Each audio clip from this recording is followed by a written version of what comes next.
Miquel Iceta, primer secretario del PSC, muy buenas noches. Hola, buenas noches. ¿Qué ambiente percibe en Cataluña ahora que parece que los independentistas empiezan a reconocer que la independencia no era posible? ¿Hay frustración, hay alivio, hay resignación? Hay un poco de todo y todavía mucha preocupación y una conciencia creciente de que en catalán tenemos una expresión que es hem pres mal, es cuando nos hemos hecho daño, y de que esto nos ha hecho daño en muchos terrenos, ¿no? Y también mucha incertidumbre. Yo creo que, en fin, mucha gente hace encuestas ahora y yo suelo decirles, esperaros un poquito a que baje un poco el polvo, ¿no? Y se asienten las cosas. Pero bueno, hay que afrontar la posibilidad de unas elecciones en las que pongamos un poco en orden las cosas, ¿no? Pero en estos momentos hay mucha agitación, perplejidad, frustración, bueno, una mezcla de todo. ¿A qué atribuye usted este cambio de estrategia de los independentistas? Es decir, hasta ahora todos aquellos que les discutían su capacidad para avanzar hacia la independencia, incluso esa mayoría social que ellos se arrogaban, ese mandato del que hablaban, todo el mundo que les ponía frente al espejo, bueno, era criticado cuando no insultado. Ahora es el propio independentismo el que utiliza esos argumentos. ¿A qué atribuye usted este cambio? Bueno, es que yo creo que han de explicar a todo el mundo, pero particularmente a los que les han seguido, por qué todo lo que se había prometido no se ha cumplido.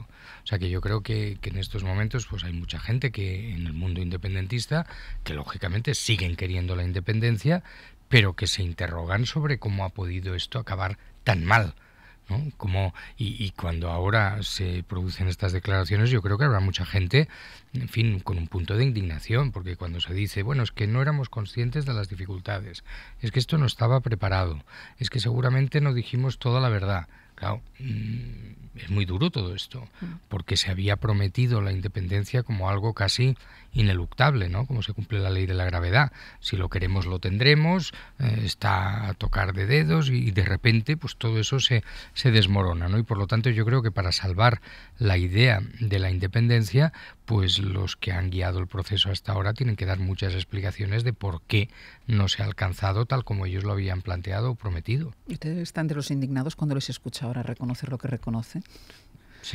Sí, pero yo tengo una mezcla de indignación, pero a veces intento contenerla también de rabia.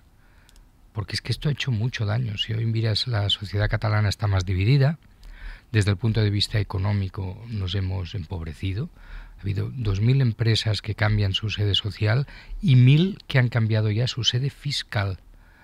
Si tú miras la imagen de Cataluña, pues es una imagen en estos momentos deteriorada.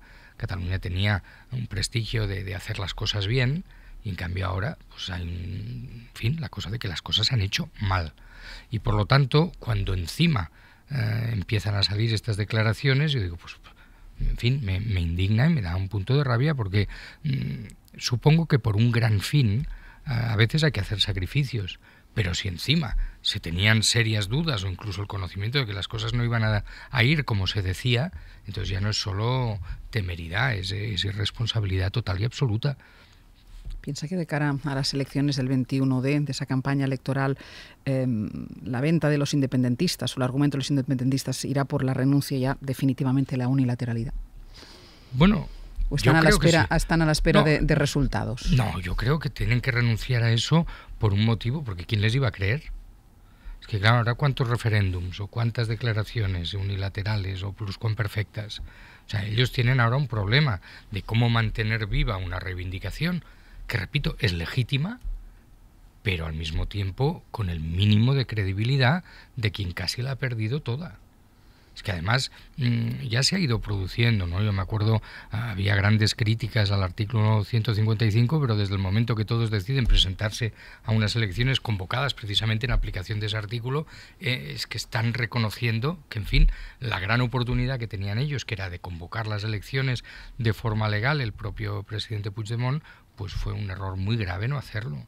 Entonces han perdido muchas cosas. Ellos y todos, porque claro, cuando comete errores de este tipo un gobierno, pues eso arrastra a un país y al crédito de las instituciones, y por lo tanto yo no me hago ilusiones sobre que esto podamos revertirlo con rapidez y con facilidad. O sea que en esto, los que nunca hemos creído en el proceso independentista, tampoco podemos caer en el error que ellos cayeron, prometer que ahora le vamos a dar la vuelta a todo con facilidad, porque no va a ser así. Ahora volveremos a esa campaña electoral y estas elecciones, pero por ir un poco por orden, por todo lo que ha pasado en las últimas horas y en los últimos días, lo más reciente es que hoy se ha constituido la comisión del Congreso llamado a evaluar el actual sistema territorial para afrontar después su posible reforma. Quiero que recuerde con nosotros lo que decía Pedro Sánchez hace un mes sobre esta comisión. Era justo después de pactar con Rajoy la aplicación del artículo 155 en Cataluña. La presentaba como pieza clave para la posterior reforma de la Constitución. ¿Es un compromiso firme de Rajoy? Sí, lo es. Sí que he notado convicción y determinación por parte del presidente del Gobierno de abordar esta situación. O sea, y ¿es un compromiso es sobrevenido por la crisis o Rajoy por fin se ha convencido de que hace falta? Yo creo que él se ha convencido de que hace falta abordar esa actualización de la Constitución. ¿Y el plazo? ¿En 6 meses estará abierta esa comisión? Sí.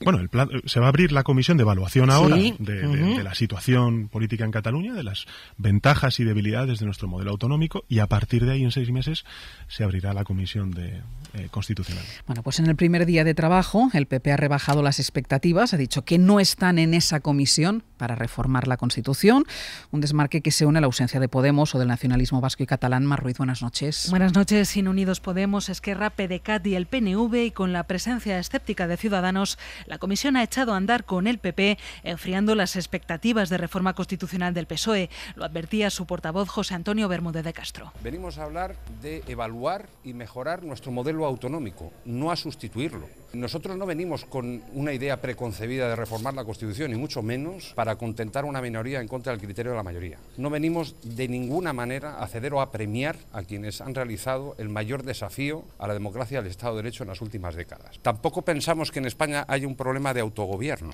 En España ha faltado lealtad institucional y ha sobrado mucha irresponsabilidad. Enfoque distinto al del PSOE, que sí aspira a que este foro sirva para articular propuestas de reforma de la Carta Magna para dar respuesta, entre otras, a la crisis catalana. Lo remarcaba el presidente de la comisión, el socialista José Enrique Serrano. Que podrán exigir, si así lo acordamos, cambios en las leyes que regulan ese Estado autonómico, incluida entre ellas y con la atención excepcional que requiere, cambios en la propia Constitución, sin peajes indebidos a nadie. La comisión se reunirá el jueves de la próxima semana para empezar a diseñar un calendario de trabajo y de comparecencias. Señor, ¿y se te engañó Rajoy a Pedro Sánchez sobre la intención de participar en la reforma de la Constitución? Escuchábamos antes a Pedro Sánchez muy convencido. Estoy convencido de que no. ¿Y que ha cambiado de opinión entonces? Bueno, Rajoy es mejor que el PP, siendo el PP muy malo. Y por lo tanto yo confío en la palabra de Rajoy, fíjate, en este tema.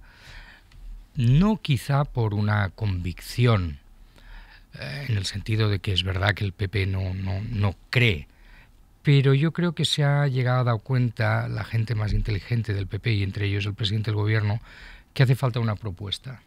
Es decir, para ganar al independentismo no basta con decir no. Y entonces lo que me parece ya ridículo es cuando dicen no queremos cambiar la Constitución para contentar al independentismo. Pero ¿en qué cabeza cabe eso? El independentista lo que quiere es separarse. El cambiar la Constitución es para contentar a los que nos queremos quedar y que nos queremos quedar mejor. O sea, a mí. Y, en fin, y conmigo muchos otros, ¿no? Naturalmente. Uh-huh. Y yo creo que ahí el PP siempre llega tarde a todo. Tarde y mal. Pero luego cuando llega, pues se queda, ¿no? En fin, a tantas cosas, pues el divorcio, la regulación del aborto, el matrimonio homosexual, en fin, a tantas... Bueno, se queda previo recurso en muchas de estas cosas. Previo recurso y posterior boda, sí, y luego organizan unas bodas como nadie. Pero, en fin, nos hemos de resignar, por eso cuando les llamamos conservadores, no es una descalificación, es una calificación. El PP no quiere cambiar nada. Si por el PP fuera, pues muchos avances no se habrían producido. Lo que pasa es que yo creo que a veces a esa actitud conservadora se une una cierta inteligencia, ¿no? Y yo creo que hemos tenido la suerte, en este caso, de que el presidente Rajoy, siendo un gran conservador, es una persona inteligente y yo creo que cuando dio su palabra a Pedro Sánchez no mentía ni mucho menos. Es decir, que el partido dice una cosa y el presidente dice otra. Quien está representado en la comisión es el partido. Sí. Las voces que han hablado hoy diciendo que no están allí para reformar la Constitución son las voces del Partido Popular. Bueno, también hay que reconocerles una cosa. La comisión esta que se crea hoy no es para reformar la Constitución. Esta es para revisar el modelo territorial. Y 6 meses después, el compromiso que adquirió Rajoy es que con lo que se hubiera trabajado en esa comisión se iría a una subcomisión de la Comisión Constitucional para entrar en la reforma. O sea que técnicamente no dicen mentira. Dicen, no, esta comisión no es la de la reforma, pero es la que ha de preparar el terreno para acordar una reforma que se tendrá que tramitar luego a través de los mecanismos adecuados, que es la propia Comisión Constitucional del Congreso. Yo, de todas maneras, siempre, en fin, la reforma constitucional para mí es muy importante, pero yo no me voy a esperar, ¿no? Tenemos que empezar a dar una respuesta al problema que tenemos de relación, de encaje, como se quiera llamar, de Cataluña y el resto de España antes. Yo por eso he empezado a hablar de un pacto de Estado para Cataluña. Pues eso le iba a preguntar. ¿Cuál es la respuesta entonces? Pues usted dice, no me voy a esperar a la reforma de la Constitución, entre otras cosas porque al margen de que pueda llegar muy tarde, insisto, el Partido Popular de momento parece que no lo ve tan claro, no están los nacionalistas presentes tampoco, sin una mayoría la reforma de la Constitución es completamente imposible. ¿Qué hacemos entonces? Bueno, de entrada, ¿por qué no arreglamos la financiación que tenía que haber entrado en vigor el 1 de enero del 2014 y llegará pues 4 años tarde, por ejemplo? ¿O por qué no establecemos criterios más objetivos y eficaces en el diseño de las infraestructuras del Estado? ¿O por qué no nos preocupamos de verdad por el respeto y la promoción de las lenguas españolas que no son el castellano? ¿O por qué no nos preocupamos más del papel que ciudades como Barcelona tienen que jugar en una España que no ha de centralizar todo su poder, su prestigio y sus oportunidades en Madrid? O sea que hay muchísimas cosas. Yo me acuerdo siempre de las 46 peticiones que hacía Puigdemont a Rajoy. Una de ellas era el referéndum, pero ¿y las otras 45? Por lo tanto, trabajo, si se quiere, hay muchísimo. Y yo creo que conviene a veces, cuando sabemos que la reforma constitucional es compleja, seguramente hay que ir generando expectativas, confianza, método, y por lo tanto abordar cosas más sencillas seguramente sería lo indicado, y para eso no hay que esperar a grandes comisiones, sino realmente a una voluntad política que han de encabezar el Gobierno de España y el futuro Gobierno catalán. ¿Hay algún tipo de contacto para esto? Es decir, esto que usted dice públicamente en las entrevistas, ¿se está traduciendo de alguna manera? Vamos a ver, yo como... Porque después del día 21 llegará el día 22. Pues el día 22 primero tendremos el problema en Cataluña en el sentido de que habrá que leer el resultado electoral y habrá que traducirlo en un esquema que sea de estabilidad política y de capacidad de gobierno, que no es fácil. Yo recuerdo que en las penúltimas elecciones generales en España no se pudo formar gobierno y luego al cabo de un tiempo, al cabo de casi un año, se hicieron otras, ¿no? En fin, espero que no pase eso en Cataluña, pero lo primero que tendremos que hacer el día 22 es establecer los mecanismos que nos permitan la elección de un presidente y la formación de un nuevo gobierno. Inmediatamente, si ese presidente y ese gobierno son gente sensata, como espero, o como yo, empezaremos a trabajar con el Gobierno de España. Algunas cosas ya nos hemos dicho. Yo, la verdad, cada vez que vengo a Madrid y tengo la oportunidad de dar una conferencia, pues me la preparo a conciencia, la llevo escrita y la envío a amigos, a adversarios y a enemigos políticos conocidos para que sepan lo que propongo, lo que digo, ¿no? Y para que el día que si tengo la oportunidad de ponerlo en marcha, pues no les coja de sorpresa, sepan ya lo que hay, ¿no? El Partido Socialista es verdad que tiene una ventaja o dos a este respecto, de que en el año 2013 llegamos a unos acuerdos en Granada muy importantes y antes de este verano pues suscribimos una declaración, la Declaración de Barcelona, en la que había ese guión, ese menú de cuestiones pendientes que pueden contribuir a resolver un problema que es muy agudo. Y entonces a veces cuando digo un pacto de Estado por Cataluña, digo, hombre, es que en España tenemos varios problemas, ¿no? Pero si hay uno, es este. Y entonces yo lo que no me resigno es a que el único acuerdo de Estado al que se ha llegado en los últimos tiempos sea el de la aplicación del artículo 155. Eso ha sido un pacto por una crisis muy grave a la que había que dar una respuesta muy concreta, pero que sabemos todos que no resuelve el problema. Solo restituye la legalidad y permite convocar unas elecciones. Yo quiero que el problema se resuelva. Entonces, la verdad, igual soy ingenuo, igual soy inocente, yo creo que hay caminos para resolverlo y que hay mucho trabajo hecho por parte de muchos. Lo que está por ver es si hay la voluntad suficiente. Y me gustaría... ¿De quién duda más? No, hombre, de los independentistas no es que dude, es que ellos han preferido no arreglar ningún problema a que antes se hablaba... Miguel Ángel se acordará cuando hablábamos de agudizar las contradicciones, ¿no? Ellos han preferido agudizar las contradicciones, hacer una situación insostenible para justificar entonces la independencia. Entonces ellos, desde luego, no han movido un dedo. Por ejemplo, se crea una comisión de expertos para hablar sobre la financiación autonómica y la Generalitat de Cataluña no nombra un miembro, ¿no? Ellos han ido no ya, digamos, arrastrando los pies, sino saboteando sistemáticamente cualquier camino que pudiera dar luz de soluciones distintas. Y luego es verdad que el gobierno de España, durante 5 años, desde mi punto de vista, no ha mostrado ningún interés, o al menos ninguna diligencia, en encontrar una solución.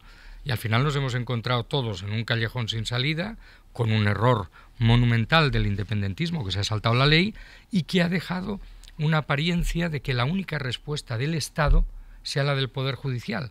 Pero es que en nuestro Estado de Derecho hay 3 poderes y todavía es hora que el Poder Ejecutivo y el Poder Legislativo den su respuesta, su alternativa a esta cuestión de Estado, que es la relación de Cataluña con el resto. Déjame que vaya otra vez al tema electoral, porque siguen en Cataluña los movimientos para la confección de las listas electorales del 21D. Lo más relevante de esta tarde es la decisión de Carme Forcadell, que finalmente va a participar en los comicios convocados por Moncloa. Lo hará como número 4 en la lista de Esquerra Republicana, aunque con un perfil bajo, eso dicen sus colaboradores.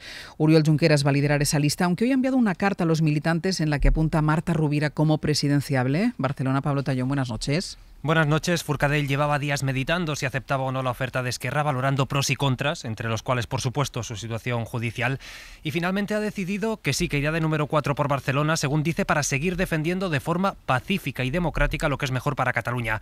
Desde su entorno, como decías, nos cuentan que, a pesar de que es un fichaje relevante, no tiene previsto implicarse a fondo en la campaña. Según argumentan, la presidenta del Parlamento ha preferido preservar su perfil institucional y centrarse, dicen, en sus tareas de despacho en la Cámara catalana. Y todo esto el mismo día en el que Oriol Junqueras ha señalado a Marta Rovira como la posible candidata de Esquerra a presidir la Generalitat. En una carta que ha dirigido a sus bases, Junqueras se deshace en elogios hacia su número 2, dice que es audaz, terca, dialogante, pactista, que tiene determinación inigualable, y lo remata asegurando que ya es hora de que Cataluña esté presidida por una mujer. Dice textualmente: la República tiene nombre femenino. Lo que nos cuentan fuentes del partido es que las filas republicanas ya trabajan con la hipótesis de que Junqueras tardará en salir de la cárcel y que por eso pues empiezan a preparar a los suyos para un posible relevo. Pero en esta carta el ex vicepresidente dice más cosas. Por ejemplo, que hay que tejer complicidades con los comunes, a pesar de que los acusa de hacer cosas dolorosas e incomprensibles, como equiparar el 155 y la Declaración de Independencia. Otro titular: Carles Puigdemont es también el candidato de Esquerra. Una frase que se puede malinterpretar, pero que según las fuentes consultadas básicamente sirve para denunciar el 155, para reconocer lo que llaman ellos el gobierno legítimo y para dejar claro que los republicanos sí quieren seguir colaborando con el PDeCAT. Bueno, pues movimientos también en el PDeCAT, que continúa construyendo su propio relato, y es su coordinadora general del partido la que reconoce que la falta de apoyos a la independencia. La formación ha reunido esta tarde a su cúpula directiva para concretar la confección de sus listas. ¿Y hay alguna novedad, Pablo? Pues de entrada, en el Consell Nacional se ha aprobado el nombre con el que irán a las próximas elecciones, que como ya contamos será Junts per Catalunya, Juntos por Cataluña, y también se ha dejado en manos de Puigdemont la confección de las listas, aunque intentará que sean consensuadas con Artur Mas, Marta Pascal o David Bombay. El PDeCAT tiene de tiempo hasta el viernes, como el resto de partidos, para tejer una candidatura en la que no estarán algunas de las figuras destacadas del partido. Por ejemplo, no estará Pascal, que sí contará con los exconsellers del anterior govern y que pretende incorporar a numerosos independientes, entre entre los cuales uno de los más deseados es el presidente de la ANC, Jordi Sánchez. Y todo esto el mismo día en el que Pascal se ha sumado al degoteo de voces que asumen la autocrítica en el sí del independentismo. Esta mañana, en una entrevista en Catalunya Radio, admitía que la hipotética República Catalana no estaba del todo preparada para la independencia y que quizás faltaba algo más de apoyo. Hem fet el que havíem de fer. Hemos hecho lo que teníamos que hacer. Otra cosa es, ¿lo hemos hecho suficientemente bien? Quizá no, porque no hay reconocimientos. ¿Éramos bastantes o teníamos suficiente fortaleza para hacerlo? Teníamos mucha fortaleza, pero quizá no suficiente para llegar hasta el final. Al final, ¿no? Y mientras los partidos independentistas siguen negociando cómo se concreta su unidad de acción, Pascal en esta entrevista no da por hecho que Junts per Catalunya, que el PDeCAT, vaya a gobernar con Esquerra la siguiente legislatura, aunque les dé los números. Dice la coordinadora general que ya hablarán de ello después del día 21. Pablo, gracias. Hasta luego, Ángels. De momento, oficialmente, por separado, los independentistas. No, esto desde luego. Esquerra Republicana se presenta con sus siglas y el PDeCAT se presenta bajo la denominación Junts per Catalunya. Han hecho una cosa curiosa, para cambiar de denominación han formado una coalición entre el PDeCAT y Convergencia Democrática de Cataluña, que seguía existiendo a efectos, se han coligado ellos mismos. Se han coligado ellos mismos y, divididos como nunca, se presentan bajo el nombre Junts per Catalunya. Bueno, en el PP y también en Ciudadanos hay quienes están convencidos de que el señor Iceta prefiere un pacto con los independentistas que con ellos. Albert Rivera decía ayer directamente que no se fía de Miquel Iceta. El problema de Iceta es que cada día va diciendo una cosa para intentar contentar a todo el mundo, que es lo que le ha pasado al PSC siempre. Y yo de Iceta solo conozco una cosa en su trayectoria, que es el fontanero de dos tripartitos, el de Maragall con Esquerra Republicana y el de Montilla con Esquerra Republicana. Y donde caben dos, caben tres. Y por tanto, yo no me fío desde luego del señor Iceta, porque su intención siempre ha sido históricamente, y saca pecho, de haber hecho tripartitos con Esquerra. Bueno, se ha dicho que no facilitará la investidura de Puigdemont o de Junqueras, pero si los nombres son otros. No, yo no haré pactos con los independentistas. Y eso lo sabe incluso Albert Rivera. Yo no sé por qué se dedica tanto a perjudicar la campaña de Inés Arrimadas, que me parece que era la candidata que tenían. Pero ellos saben perfectamente que el PSC no va a investir a un presidente independentista. Pero como no tienen otro argumento en esta campaña, porque ¿qué proponen? Me parece que dicen que están en contra de la independencia. Yo también. ¿Y hay algo más? A que no se fían de Miquel Iceta, pero quieren sus votos para hacer a Inés presidenta. Yo creo que están haciendo una campaña muy triste, muy carente de argumentos, y yo creo que eso les va a pasar factura. Y también les va a pasar factura pues todo el protagonismo que quiere tener Rivera en esa campaña, que perjudica directamente a Inés Arrimadas. ¿Y con los comunes se puede entender, Miquel Iceta? Pues claro que me Porque puedo también entender. decían el otro día eso, a ver si van a reeditar el tripartito. No, pero el tripartito, vamos a ver, nosotros no vamos a hacer un presidente independentista y por lo tanto tripartito, no sé qué 3 partidos. Seguramente puede haber un intento de hacer un tripartito que sean los comunes, Esquerra y la CUP, de lo que se ha hablado bastante también, que en fin, tendría sus problemas, pero si sumaran, que yo creo que tampoco sumarán, pero en fin, esa es otra. Eso lo tendrán que decidir los electores. Nosotros con los comunes, claro que nos podemos entender. De hecho, nos estábamos entendiendo y gobernando juntos la ciudad de Barcelona. En pasado, sí, nos estábamos entendiendo. Sí, y ellos han roto de forma unilateral un acuerdo que de forma expresa, explícita, por escrito, decía que las cuestiones que desbordaban el ámbito municipal quedaban fuera de ese acuerdo y quedaban en manos de la decisión libre de cada partido. Pero ellos han decidido romper ese acuerdo, yo creo que en el fondo, porque están preparando su acuerdo con Esquerra Republicana, si no, no me lo explico, porque es verdad que dan un motivo, dicen, no, es que ha habido el 155. Pero claro, yo siempre les pregunto cuando me dicen esto, vamos a ver, ¿por qué se ha aplicado el 155? Porque el Parlamento aprobaba una declaración de independencia. ¿Que es que ellos no creen que había que detener ese proceso por el cual una minoría, que es muy numerosa, pero minoría, se imponía a la mayoría? ¿Que es que ellos no creían que había que buscar un mecanismo democrático y constitucional para restituir la legalidad? ¿Que es que ya les iba bien la independencia? ¿Que es que ellos, porque Ada Colau incluso reconoce al gobierno cesado, luego depende de los días, pues no sabe si vive en una república o no? Pero claro, yo creo que tanta confusión y tanto lío, yo creo que los catalanes no se merecen más follón, la verdad. Pero para llegar a algún pacto con ellos, en el caso del PSC, ustedes deberían tener claro dónde están los comunes. Bueno, sí. O sea, me está diciendo, mientras sigan con esta ambigüedad, será complicado. Es que será muy complicado, porque yo lo que espero es que los partidos tengan programa. Yo los míos, y aprovecho desde aquí para felicitar al equipo que lo ha preparado, porque lo han preparado y me lo iban explicando, y yo, pobres, les iba diciendo, oye, pues si estas elecciones no van de programa, van en todo caso de proyecto, de gran orientación política. Aquí la gente no va a votar en función de qué política agrícola queramos desarrollar, ¿no? Pero pese a eso, en mi partido, que es en esto también conservador y tradicional, han elaborado un programa electoral de 150 páginas.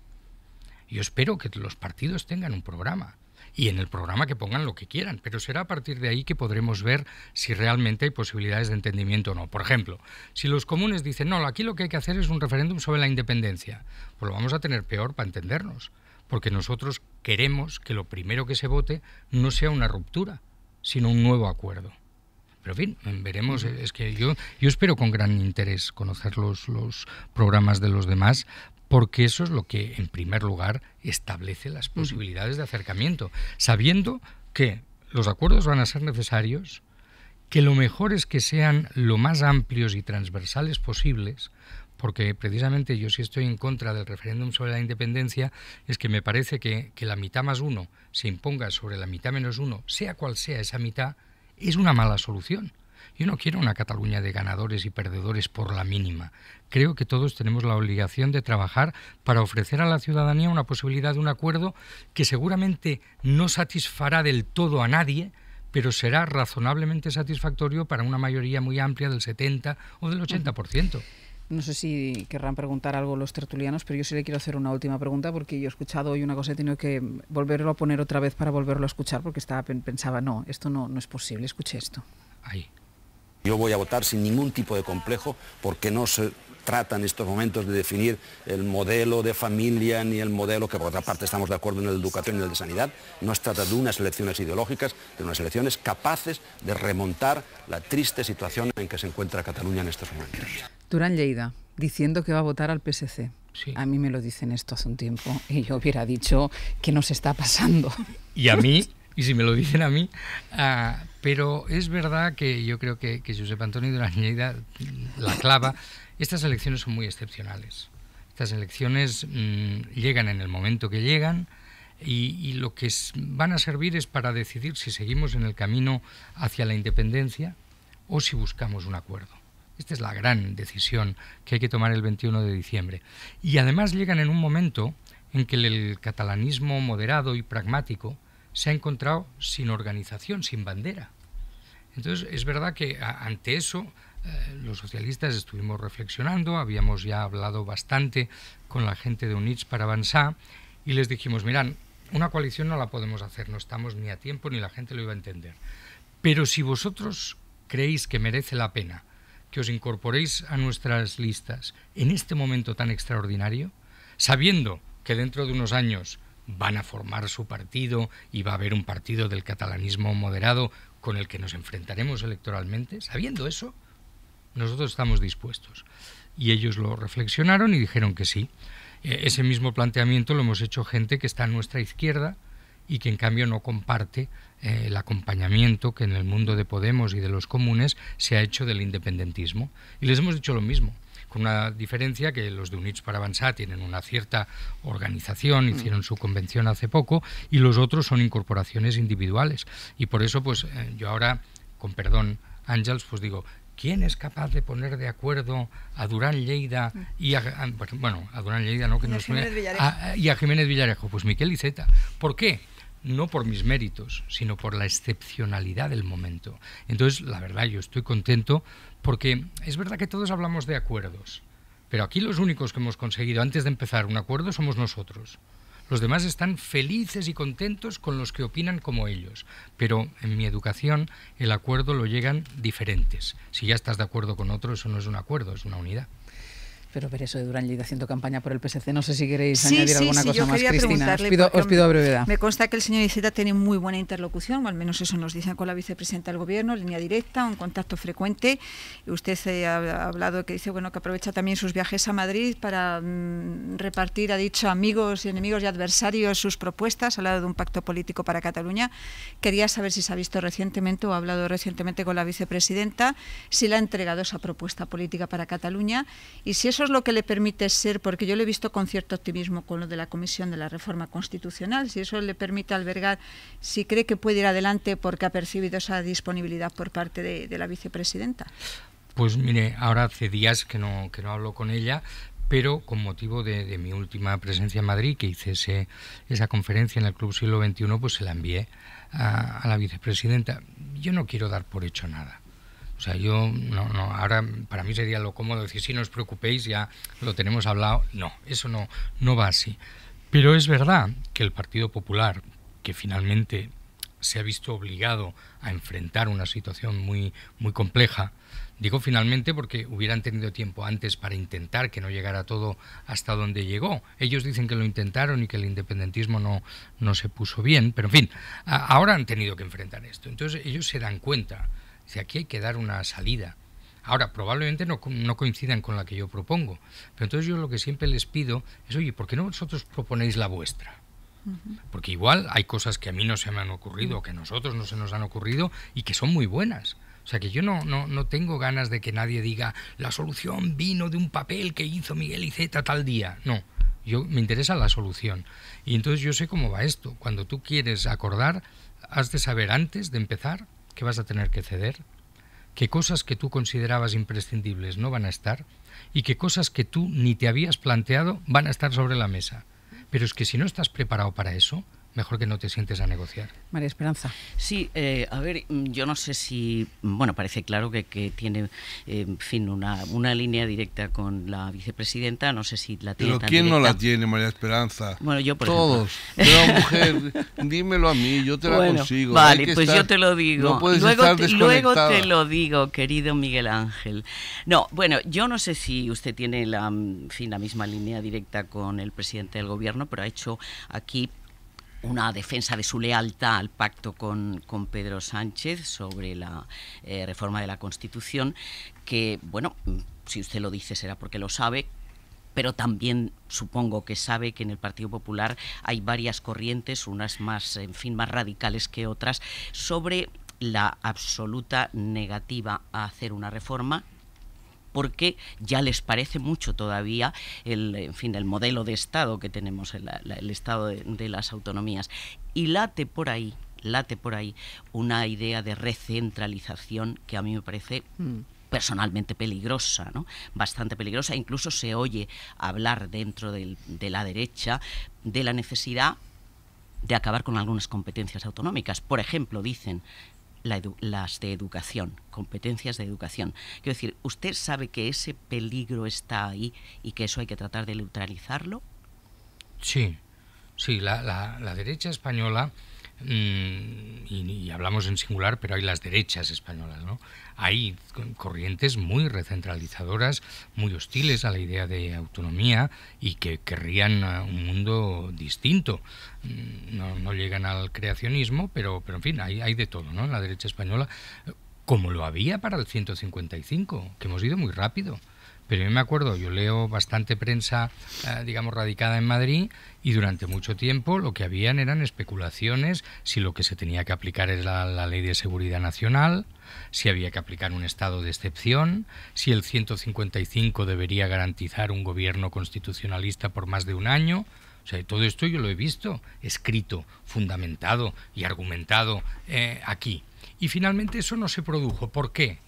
Y yo quiero decirlo, porque seguramente de todas las opciones que había sobre la mesa, Mariano Rajoy eligió la que le parecía más sensata, casi si me apuran, más liviana, y además hizo una opción por acordarla con el Partido Socialista Obrero Español, que le dijo, mira, dice, hagamos lo que hagamos, ha de ser para convocar unas elecciones muy rápidamente. Tan rápidamente que las celebramos en día laborable para que sean antes de fin de año.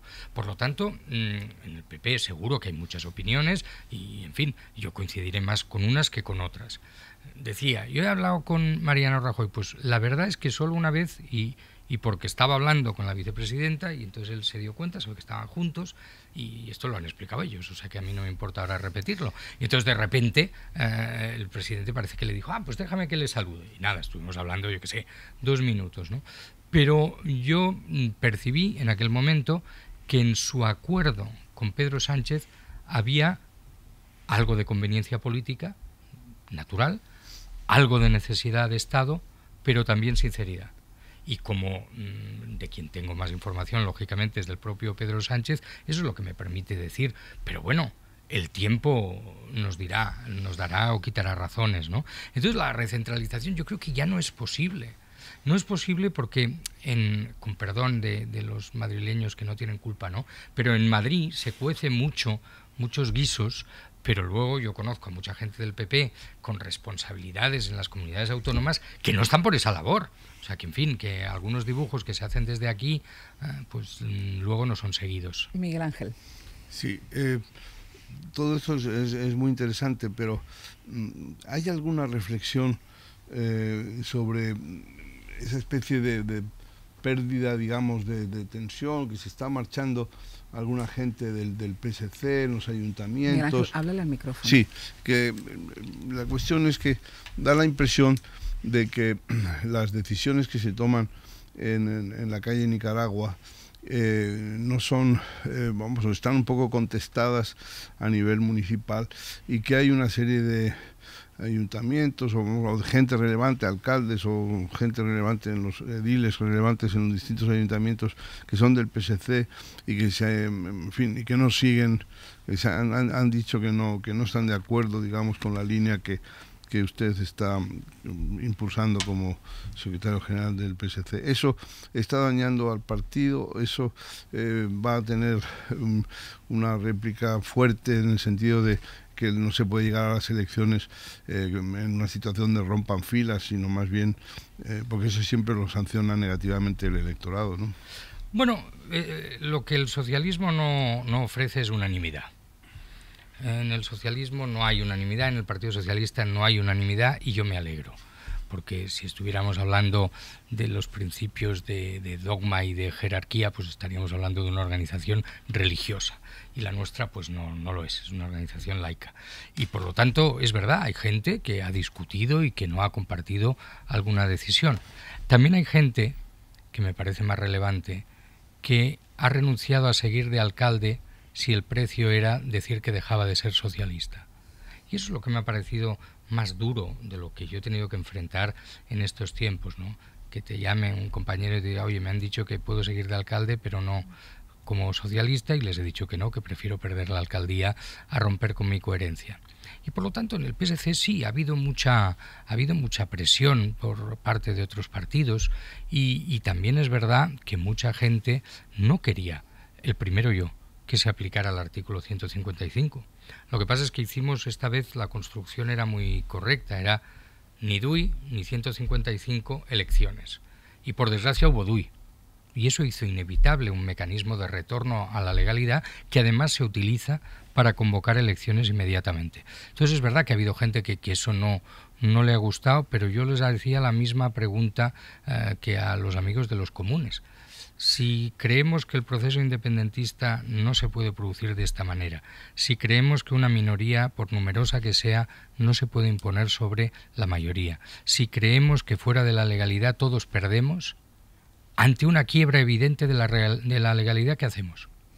Y entonces hay partidos que quizá se puedan pensar que pueden ser meros espectadores, pero el Partido Socialista, que es un partido que tiene vocación de gobierno y vocación de un partido, en fin, de Estado, pues ha hecho lo que correspondía, y yo creo que lo ha hecho bien, y desde luego Pedro Sánchez ha contado con mi apoyo para ello.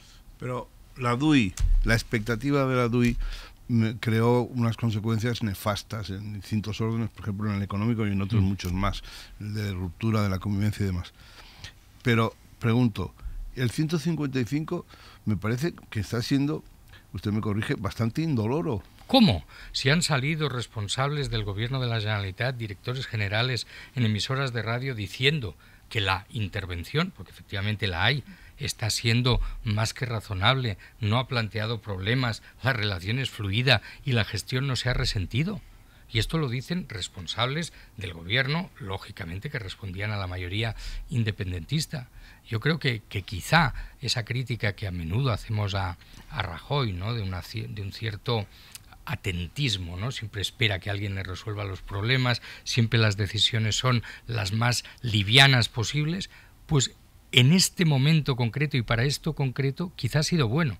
Mi crítica es precisamente anterior, porque hemos dejado pasar 5 años sin hacer otras cosas, ¿no? Pero llegado a un punto así, probablemente, en fin, si el presidente del gobierno fuera Aznar, estaríamos en otra. Miquel Iceta, muchísimas gracias, que además me deja aquí su libro, Iceta, el estratega del Partido Socialista, se titula. Ahí lo dejo, ahí lo dejo.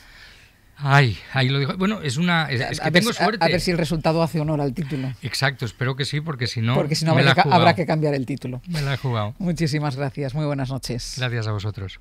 Hora 25.